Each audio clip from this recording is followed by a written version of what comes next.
Olá, meus alunos, tudo bem? Professor Gustavo Salles, professor de Direito Administrativo, trabalhando a Lei 8.112/90. Vamos começar? Põe na tela aí, vamos para cima aí. Olha só.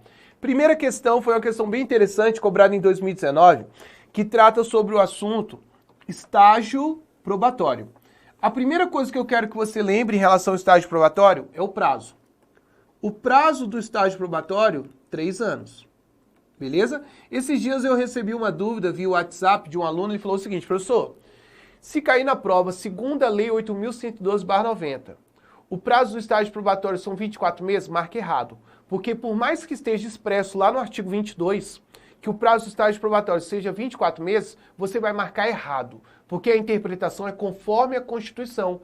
Uma vez que a Constituição foi alterada, destacando que o prazo da estabilidade são 3 anos, houve uma interpretação por parte do Supremo que aqui, aquele texto da 8.112/90 que ficou contrário à Constituição, deve ser revogado. É uma revogação tácita, tá claro? Então não se aplica mais a literalidade da Lei 8.112/90 em relação a prazo de estágio probatório.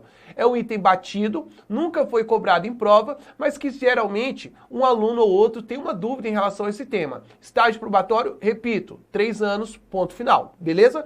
Segue comigo. Segunda observação do estágio probatório. Segunda observação. O estágio probatório é para o servidor que está ocupando o cargo efetivo, beleza? Que durante o prazo de 3 anos, ele vai ser avaliado pela responsabilidade, assiduidade, produtividade, capacidade de iniciativa e disciplina. É o famoso RAPID. Então, durante 3 anos, ele vai passar por essa avaliação, justamente para, caso ele seja aprovado no estágio probatório, ele ganha a tão sonhada estabilidade. É essencial que você lembre, como condição de aprovação no estágio probatório, quando estiver faltando aqui 4 meses para completar o período de 3 anos, vai ser designada uma comissão específica para esse fim, formada por 3 servidores estáveis, justamente para verificar se ele cumpriu ou não os fatores de avaliação. Então vamos olhar o que foi cobrado na primeira questão. Número 1. O estágio probatório é o período durante o qual se exige do servidor público investido em cargo efetivo. Produtividade por 2 anos. Errado, porque de fato tem a produtividade, mas ela vai ser exigida durante 3 anos. Assiduidade, tem assiduidade? Sim, mas ela vai ser exigida também por 3 anos, tá claro? Quitação das obrigações eleitorais. Errado, olha só.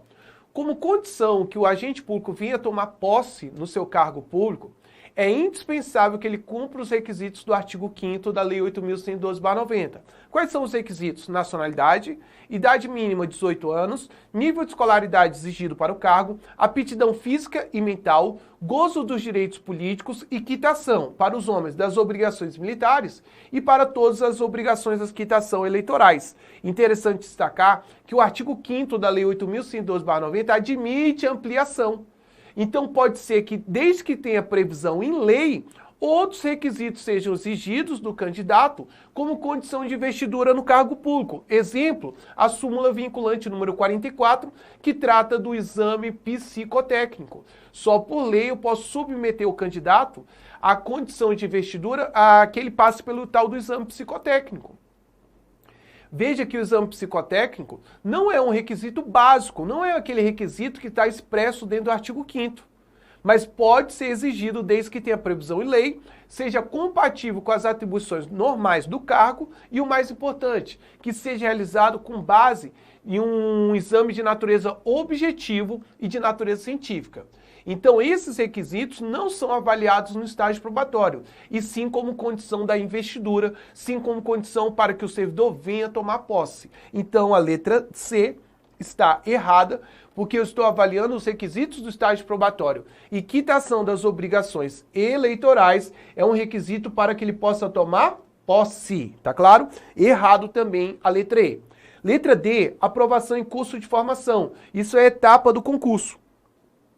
Agora, nesse cenário apresentado, onde que ele quer saber o que vai ser avaliado no estágio probatório, veja, disciplina, capacidade iniciativa, responsabilidade, assiduidade e produtividade. Logo, a primeira questão, gabarito, letra E de escola. E outra coisa importante que eu sempre lembro desse aluno, você já deve estar cansado de ouvir essa piadinha, mas não é uma piada. É algo didático, é algo muito importante. Qual é o detalhe? Eu estava dando aula no Espaço Campus, nas turmas presenciais. E aí um aluno virou para mim e falou, professor, no estágio probatório eu posso ficar doente? Eu falei, pode, cara, tranquilo.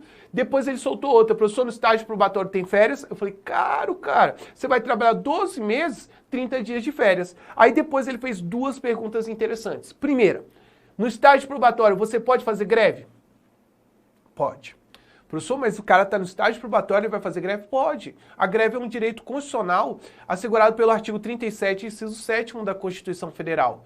Então, mesmo que ele esteja em estágio probatório, ele pode exercer o direito constitucional de greve. Agora, qual é o cuidado que eu tenho que ter em relação ao tema greve? A greve é um direito de todos os trabalhadores, menos daqueles trabalhadores que trabalham. Vamos lá. Primeiro, militares. Falou servidor público militar, não pode fazer direito de greve. Não cabe. Para o militar, não cabe greve, em nenhuma hipótese. Segundo, quando você fala do servidor público civil, você tem que tomar um cuidado que o STF entende que aqueles que trabalham diretamente na área da segurança pública não poderão exercer o direito constitucional de greve, tá claro? Então, nessa perspectiva, duas ilustrações têm que ser cobradas do candidato. Primeiro, ele vai falar que a greve é assegurada tanto ao civil quanto ao militar. Errado, porque militar não pode fazer greve em nenhuma hipótese. Segundo, ele vai falar que todos os servidores civis poderão fazer greve. Errado, porque se ele trabalha diretamente na área da segurança pública, não pode exercer o direito de greve. E agora eu venho com a pergunta. Tá no estágio probatório, pode fazer greve? Claro que sim. Nenhum impedimento, tá claro? E o terceiro detalhe é o seguinte, se teve greve, a administração pública pode descontar o dia paralisado ou ela deve? Observe que dentro do direito administrativo, quando você usa a palavra pode, traduz uma ideia de conveniência ou oportunidade, ou seja, uma discricionalidade de cortar ou não o ponto do trabalhador. Agora, nessa perspectiva, o STF se posicionou que o dia não trabalhado porque ele realizou greve deve ser descontado. Então, quando você usa a palavra deve, traduz uma ideia de uma obrigação, uma imposição, um dever. Então, não há discricionalidade. Não trabalhou? Ok. Estava de greve? Tranquilo. É uma falta justificada, que vai suspender, naquele momento, o desenvolvimento do trabalho. Então, consequentemente, você não vai receber aquele dia. Mas, porém, todavia, pode existir a compensação mediante acordo. Então, gabarito da questão número 1, letra E de escola. Beleza? Questão número 2. Abordando esses temas aí relacionados aos agentes públicos. Olha só. Empregado público, é importante que você observe que o vínculo dele se dá pela CLT. Veja que, de repente, ele está trabalhando no Banco do Brasil, ele trabalha na Caixa Econômica Federal, ele trabalha na Petrobras. Observe que, nesse contexto, nesse cenário apresentado, ele está trabalhando para a administração pública.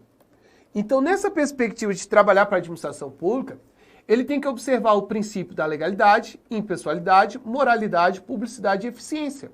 Então, nesse contexto, é correto afirmar que quem trabalha para a administração pública dentro do Banco do Brasil, Caixa Econômica Federal, está trabalhando para a administração pública? Está sim.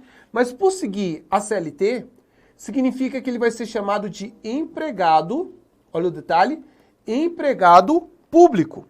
E por ser um empregado público, ele segue a CLT, mesmo tendo que realizar o chamado concurso público, porque são os princípios observados pela administração pública, que são eles legalidade, impessoalidade, moralidade, publicidade e eficiência. Então, nessa perspectiva, nessa ilustração, observe que quem trabalha de repente no INSS, quem trabalha de repente na FUNAI, também está trabalhando na administração pública, só que olha um detalhe, ele está ocupando cargo público. E quando ocupa cargo público, o regime é estatutário. Não é à toa que o Estatuto dos Servidores Públicos Federais, aqueles que trabalham para a União, seria a Lei 8.112/90. Agora, olha só, vai fazer o concurso da Secretaria de Educação do Distrito Federal. Vai fazer concurso? Vai. E vai ocupar o quê? Cargo. Então ele também vai ser o quê? Estatutário. E qual é o Estatuto dos Servidores Públicos do Distrito Federal? LC 840/11. Então, nessa questão aqui, qual é o detalhe que você vai olhar? Primeiro, ele está falando que o cara é empregado público, então você já sabe que ele segue a CLT. E se ele é um empregado público, ele está trabalhando no Banco do Brasil, ele está trabalhando na Caixa Econômica Federal, ele está trabalhando na Petrobras, por exemplo, e ele ingressou lá através do concurso público. Só que por trabalhar numa empresa estatal, o regime de contratação dele é o regime seletista. E a questão está destacando, a questão número 2, que o empregado público é aquele que tem que é exercido por um vínculo estatutário. Errado, porque o vínculo estatutário é para quem ocupa cargo público. E quem ocupa cargo público é chamado de servidor público. Então a questão número 2 pode marcar no seu gabarito que ela está o quê? Errada. Isso me lembra muito uma questão da prova da Anvisa, não lembro o ano, se foi 2015, 2016, falava basicamente o seguinte, que João fez um concurso público para trabalhar numa empresa pública. Após 3 anos, o João adquiriu estabilidade, certo ou errado? Errado, porque quando o João fez o concurso para trabalhar na empresa pública, tudo certo.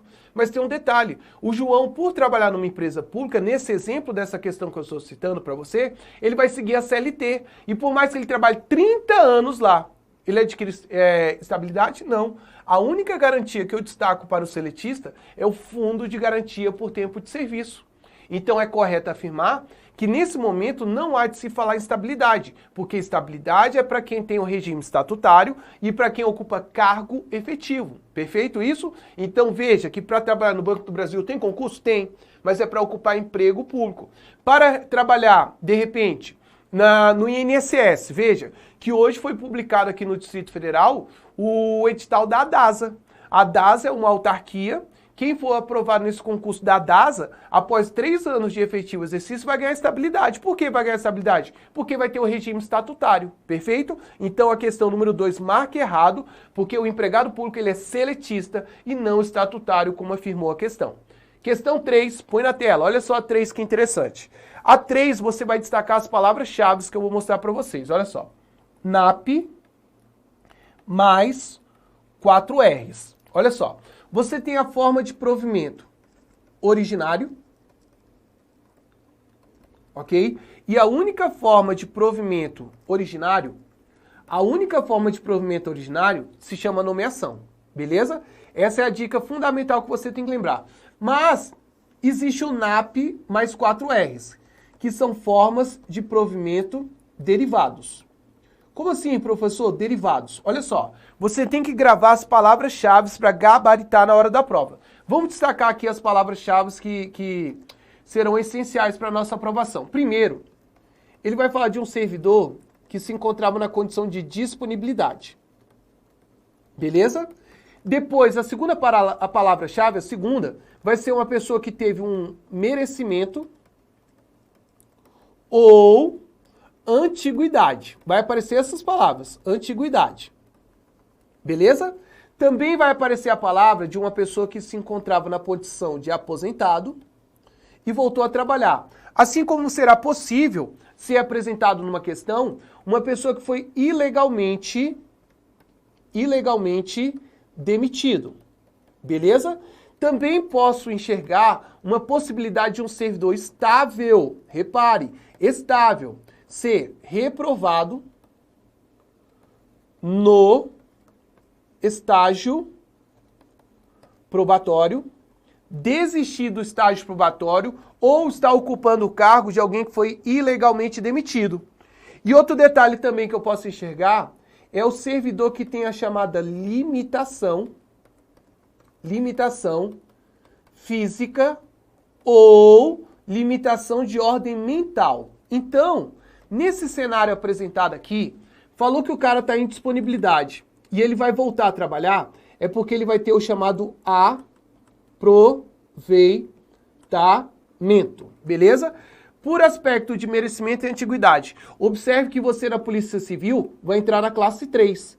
Depois sobe para a classe 2, depois chega a classe 1 e, salvo engano, me corrijam aí se eu estiver errado, quando tiver 13 anos de carreira, você chega à classe especial. Por que você está subindo dentro da sua classe? Por aspecto de merecimento ou antiguidade. Então significa que apareceu a famosa promoção, beleza? Fique atento em relação a isso. O aposentado que volta a trabalhar é porque ele sofre uma reversão. O ilegalmente demitido, ele sofre uma reintegração. E aquele cara que é estável e que foi reprovado no estágio probatório, desistiu do estágio probatório ou estava ocupando o cargo de alguém que foi ilegalmente demitido, se estável, ele vai sofrer a recondução para o cargo de origem. Agora, quando você tem aquela pessoa que sofreu uma limitação, que não é caso de aposentadoria por invalidez, veja que nesse caso, comprovado isso por junta médica oficial, essa limitação física ou mental vai possibilitar ele que venha exercer outra função, sem prejuízo da remuneração, porque ele vai sofrer uma readaptação. Olha só o que eu quero destacar para vocês. Se você souber essas palavras-chave que eu estou destacando aqui, o disponível sofre aproveitamento, merecimento e antiguidade vai ter promoção, aposentado, reversão, ilegalmente demitido, reintegração, estável, reprovado no estágio probatório, sofre recondução e aquele servidor que tem a limitação física ou mental sofre uma readaptação. Se você souber essas palavras-chave, isso aqui vai ser suficiente para você acertar 80% das questões que tratam dessas formas de provimento. Importante observar que essa palavra-chave vai estar escrita na sua questão, você vai destacar e você vai direto para marcar a resposta na questão. Olha só como é que é interessante essa técnica. Se um servidor apareceu a palavra-chave, disponibilidade, pronto. Já apareceu a palavra-chave, ele estava em qual condição? Disponibilidade. Você já sabe que agora ele vai voltar para o cargo através de um aproveitamento. Esse é o 80%. Agora, qual seriam os outros 20%? Primeiro, só fica em disponibilidade quem é servidor estável. Segundo, a disponibilidade é um pagamento que o cara vai receber em casa para não fazer nada, porque ele está lá pronto para ser chamado para a administração pública para voltar a trabalhar. Essa disponibilidade que ele vai receber, justamente por estar em casa, ela é integral ou proporcional? Proporcional. E o mais importante, aparecer o primeiro cargo vago compatível com as atribuições e a remuneração, ele volta através do aproveitamento. É isso que você tem que destacar. Segue comigo, vamos para o gabarito e olha como é que é fácil essa matéria. Reingressa no serviço público em cargo de natureza e padrão de vencimentos públicos, em cargo de natureza e padrão de vencimentos correspondentes ao que ocupava. Então, nesse caso, ocorre o que se denomina redistribuição errado, readaptação errado, recondução errado, remoção errado, gabarito letra B, aproveitamento, beleza? Questão número 4, olha só. Conforme a jurisprudência do STJ, um detalhe bem importante que eu quero que você destaque, são duas súmulas que estão sendo cobradas de forma exaustiva dentro dos concursos públicos. Primeiro, é a súmula 611 do STJ. A súmula 611 do STJ, ela admite a possibilidade que, com base em denúncia anônima, seja instaurado um PAD, mas é condição que antes da instauração do PAD seja feito um procedimento investigativo, que eu chamo de inquérito administrativo, para ver se há autoria e materialidade. Outra súmula que também tem despencado em prova é a 591, que admite a prova emprestada do processo penal, da ação penal, do inquérito policial ser utilizada no processo administrativo disciplinar. É interessante destacar que o STJ entende que a prova emprestada não é vedada, é permitido. Você pode utilizar essa prova emprestada, mas tem que observar dois requisitos. Primeiro, exige a autorização do juiz e segundo, se você anexar uma nova prova dentro do processo administrativo, tem que garantir o acusado contraditório e ampla defesa. Tá joia? Segue aqui comigo, vamos lá. Conforme jurisprudência do STJ, a instauração de um PAD com base unicamente em denúncia anônima é viável, ok, desde que tenha sido realizado previamente o procedimento investigatório. Questão correta. E o mais interessante que você vai observar agora, que isso aqui ele simplesmente, olha o que ele fez. Simplesmente ele copiou a súmula 611 do STJ, copiou e colou. Então veja que ele não mudou nenhuma vírgula, ele simplesmente copiou e colou. Então eu quero que você, eu não posso pedir para parar o vídeo agora, porque você está acompanhando a aula ao vivo, mas já dá um print screen da tela, tira uma foto dessa tela aí, passa isso para o seu material para você não perder um ponto dessa questão. E outra coisa que eu quero que você faça a leitura é da súmula 591 também do STJ, que vai destacar destacar a questão da prova emprestada. Outra coisa importante é a súmula vinculante número 15, muito importante dentro da nossa matéria, porque gratificações e adicionais não vão incidir sobre o abono, tá claro? Outra súmula também fundamental na matéria é a súmula vinculante número 5, que dispensa a presença do advogado no processo administrativo. Ele não é obrigatório, ele é facultativo. E a terceira súmula vinculante, que é muito comum também ser cobrado, é a 21, que fala em relação a ser inconstitucional a cobrança de taxas e emolumentos como condição de garantir a distância, ou seja, de forma de garantir o recurso. E outra que eu quero que você olhe é a súmula vinculante número 44, que fala sobre o exame psicotécnico. E esse assunto psicotécnico é tão importante para você que almeja o concurso das carreiras policiais, que eu faço um paralelo aqui para vocês. Sou advogado, especialista em concurso público, estou acompanhando mais de 30 clientes que tiveram problema no concurso do ASP Goiás. Veja que eles foram realizar o tal do exame palográfico, que é aquele exame que vai ligando as bolinhas, tudo, aquela loucura toda. Você vai entender isso, é um sofrimento de cada vez. Hoje você está focado no concurso de escrivão, prova objetiva, dia 15. Depois você vai ter a prova por esforço físico, que é o TAF, você vai ter a prova de digitação e você vai chegar nessa parte do concurso, que é o exame psicotécnico. E aí você tem que se preparar mesmo, a preparação tem que ser de alto nível. E aí o cara foi lá, se preparou, contratou um psicólogo para acompanhar ele nesse exame psicotécnico, e aí quando ele foi lá até Goiânia realizar o exame, o cara era canhoto. Botaram ele para fazer o exame palográfico numa mesa de destro. Que absurdo! Coisas que só certas bancas cometem. Como é que eu posso destacar? Essa aberração jurídica só acontece com algumas bancas, que eu não vou citar o nome, mas você sabe qual é a banca que eu estou comentando. Então, nesse contexto, entrei com recurso na via administrativa, não deu certo. Agora eu estou preparando um mandado de segurança desses alunos, que são meus clientes, para tentar reverter isso na via judicial. E por quê? Porque quando você fala em relação aos policiais penais, não vou falar mais agora agentes prisionais, policiais penais, artigo 144 da Constituição, não é isso? Então qual é o detalhe?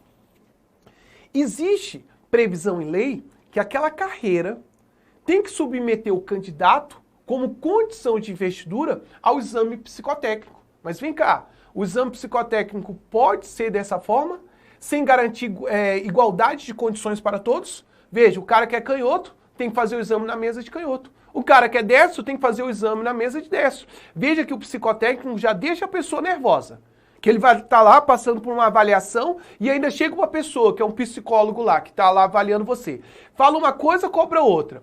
Você pede uma mesa para realizar o exame na mesa de canhoto, só tem a de destro. Se vira. É assim? Claro que não. Então, por isso que eu destaco que essas súmulas, seja súmulas vinculantes, súmulas normais do STJ e STF, despencam nas nossas provas, porque no caso prático do dia a dia da nossa atuação com advogado, cada vez é maior o número de jurisprudências relacionada ao tema concurso público, relacionado ao tema agentes públicos. E a Banca CESP adora jurisprudência, por isso que eu quero que você faça a leitura de todas essas que eu destaquei aqui para vocês, tranquilo? Seguindo aqui com vocês aqui, próxima questão, deixa eu ver aqui, vamos lá.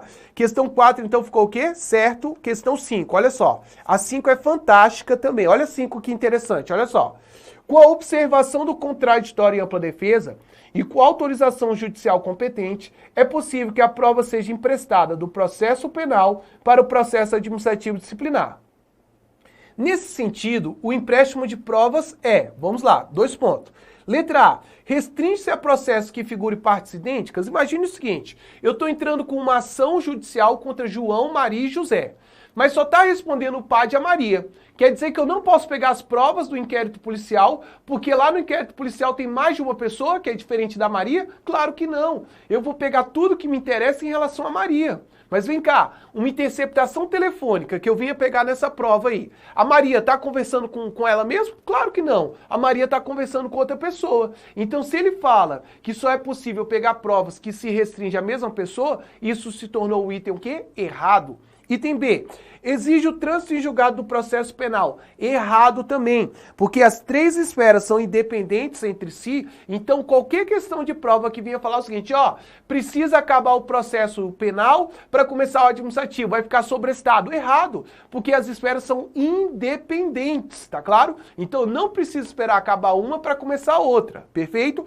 Mas é claro que uma eventual absolvição, repito, uma eventual absolvição na esfera penal que comprove com a certeza que o fato foi inexistente ou comprove com a certeza a negativa de autoria, vai repercutir na esfera administrativa. Porque se ele for absolvido na dúvida, indúbio pro réu. Essa absolvição na esfera penal na dúvida não vincula a administrativa, ok? Seguindo, letra C.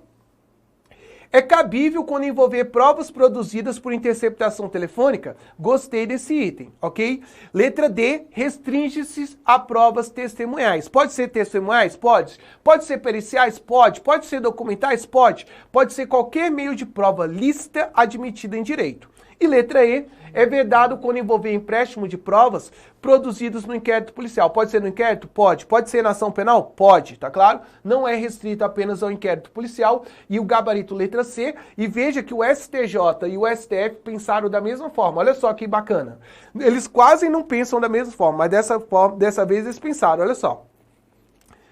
É permitida a prova emprestada do processo administrativo disciplinar, desde que devidamente autorizado pelo juiz competente e respeitado o contraditório e ampla defesa, súmula 591. STJ, olha o que o Barroso falou, olha só. Ou STF, olha o que o Barroso falou.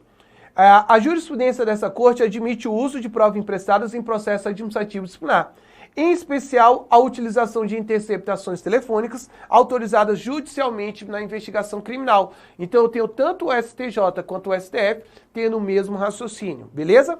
Questão 6. Na administração pública, a remuneração. Observe que você, futuro PCDF, você vai ganhar aqui R$9.000, que é uma parcela única. E essa parcela única, eu chamo ela de subsídio, beleza? Hoje foi publicado o concurso da DASA no edital. No concurso da DASA, do edital, tá lá, foi publicado hoje, vai estar assim, ó, remuneração. Por que remuneração? Porque ele não vai ganhar subsídio. Essa remuneração vai ter a parcela base mais as vantagens, beleza? Mais as vantagens. Parcela base, R$5.000, mais vantagens, R$8.000, por exemplo. E aí, quando você soma 5 mais 8, dá a remuneração do servidor, dá os seus vencimentos. Agora, você, futuro PCDF, futuro escrivão, você recebe uma parcela única que se chama subsídio, com os descontos deve dar algo em torno de 7.600, alguma coisa assim, né? Dá pra viver, dá pra viver. O cara apertado aí, ele leva, né? Poxa, professor, 7.600, tô brincando com vocês, pessoal, é muito bom o plano de carreira dentro da estrutura da Polícia Civil. Polícia Civil, fé em Deus, vai ter a equiparação com a Polícia Federal e aí você já vai começar ganhando um pouco mais, ok? Vamos para cima. Na administração pública, a remuneração abrange o ressarcimento por dispêndios havidos pelo servidor em razão da execução de atividades laborais. Veja que esse dispêndio aqui está caracterizado como verba indenizatória, tá? Então a verba indenizatória, ela não compõe a remuneração do servidor, uma vez que ela está ali para cobrir gastos emergenciais necessários que o servidor passa a ter no exercício da sua função. Exemplo, é muito comum que o servidor público tenha que fazer um curso lá no Japão. Veja que agora algumas pessoas que trabalham na Anvisa tiveram que ir até a China para fazer um curso, um treinamento para como combater esse vírus novo, o coronavírus, né? O coronavírus, né? Sei lá qual é o nome do vírus, né? Meu pai foi no posto de saúde esses dias, aí ele estava meio preocupado, tudo, aí ele falou, será que eu peguei aquele vírus chinês? Aí o médico brincou, não, senhor. Você tá com coronavírus, porque meu pai já tem uns 76 anos, né? Então é o que atingiu ele, graças a Deus. Não teve contato com ninguém que veio de outro estado estrangeiro, e aí ele já tá curado, né? Foi só um resfriado que ele teve, beleza? Então, nessa perspectiva, se eu tivesse que ir até a China para fazer um treinamento, eu ia ter gasto com hospedagem, alimentação, translado. Aí eu ia ter um dispêndio financeiro para a execução das minhas atividades laborais. Isso seria uma indenização. E a indenização não compõe a remuneração. Questão número 6, marca aí que o item está errado. Pessoal, vou fazer um intervalo aqui rapidinho e já volto trazendo mais questões para a gente estar conversando, entendendo e aprofundando um pouco mais. Não sai daí que eu já volto. Um forte abraço!